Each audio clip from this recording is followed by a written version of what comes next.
Our top story tonight, Midland ISD's high schools have more students than the facilities can hold. Tack that on top of a teacher shortage. There are multiple challenges at play in the district. That is why they called for a school bond on the November ballot. Last night, we took you into a Midland High class with nearly 50 students. That is the case in dozens of secondary campuses across the district in core and elective classes.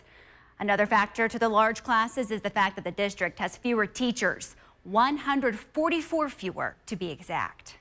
It creates a lot of pressure to make sure that each one of those 40-something students has the tools and the attention and the teaching that they need to succeed. If approved, the bond would add space, technology, and security to secondary campuses. The district also hopes that this will bring more teachers. So if this passes, the measure would change Midland ISD as we know it. No doubt it is an important decision, but here's the question. Is it the right move? That depends on who you ask. The bond is going to either get voted for or it's not. Meetings, and more meetings.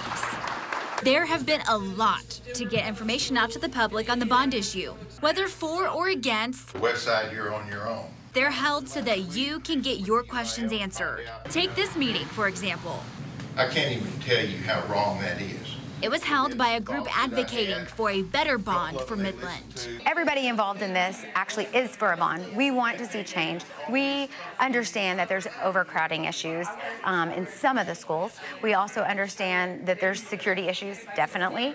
But we feel like there's other ways this can be addressed. One of the issues the group has is that they feel the bond proposal and those who came up with it do not accurately represent Midland. So we would like to see a bigger committee and a little bit more input, and maybe, you know, do more research within the community as to what the community feels like the needs are instead of just what the MISD board feels like the needs are. Let's make this a better bond for Midland by listening to Midlanders.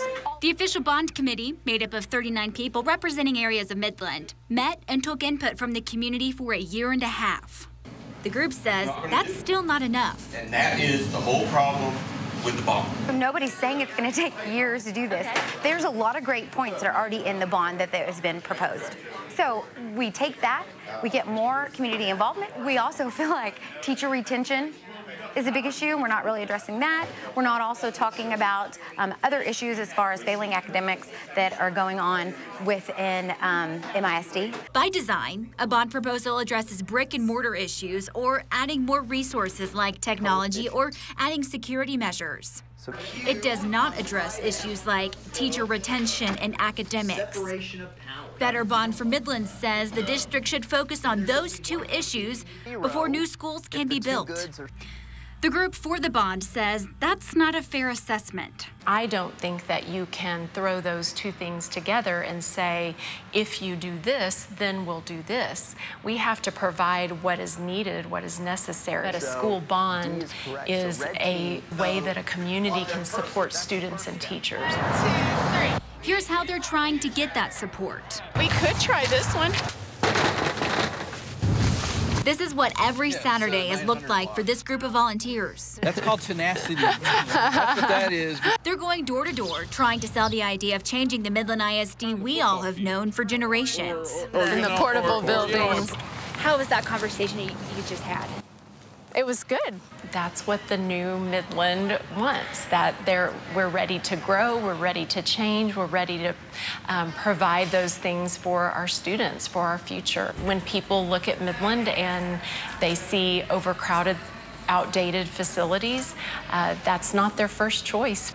We're seeing a lot of momentum behind improving education, but now we have to put our money where our mouth is. She says the time is now. Timing is right. The interest rates are low and mineral valuations are high. It is very smart. No matter if you attended a meeting or not, the decision is up to you.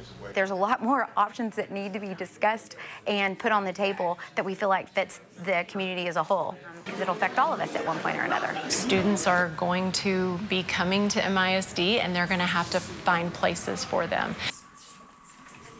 What's next if the bond move does not pass, or if it does? Victor Lopez is breaking that down. Victor? Tatum, if the bond does not pass, Midland ISD will continue to run out of space at secondary schools. The district will be forced to increase the use of portable classrooms. There are 76 portable classrooms currently being used for junior high, freshman, and senior high schools. Approximately 2,000 secondary students attend class in a portable, and that is still costing taxpayers.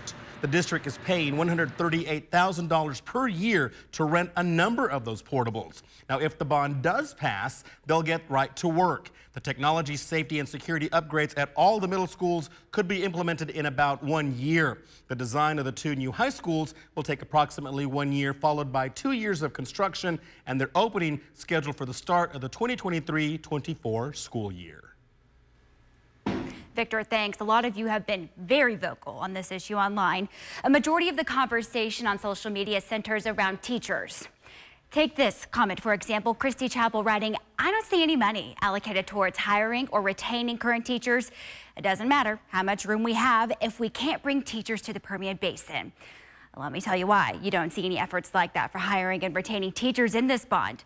By state law, money from a school bond can only be used for the construction and renovation of facilities, land, and equipment. It cannot be used for hiring and recruiting efforts. Here's another concern among viewers in relation to classes and teachers. Heather Fairchild-Reed stated in part, "You only showed a class that is an AP dual credit course that students must be eligible to take and must also enroll in Midland College to receive high school and college credits for. This is not the norm." And Heather, you're right. Not all students are enrolled in AP courses. That teacher we spoke to with in part 1 of this story also teaches government classes.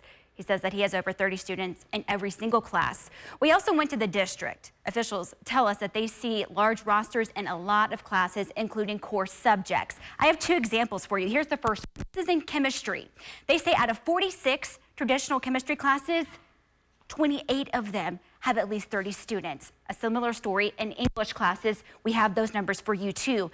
11 out of their 50 courses have at least 30 students or more. So again, is this a lack of teachers or more students? It could be both. You decide. We got information directly from the district's HR department and enrollment office. Starting teachers, you see here, the district has 144 open positions right now, 48 of them at the secondary campuses. Now, the second factor you're asking about is a growing student body. Both Midland and Lee are over capacity. That's what their facilities are designed to have, 2,200. This is where they are right now. Again, there is so much to go through in this bond, a lot of information. If you want to take a look at it, you can find all of that on our website, newswest9.com.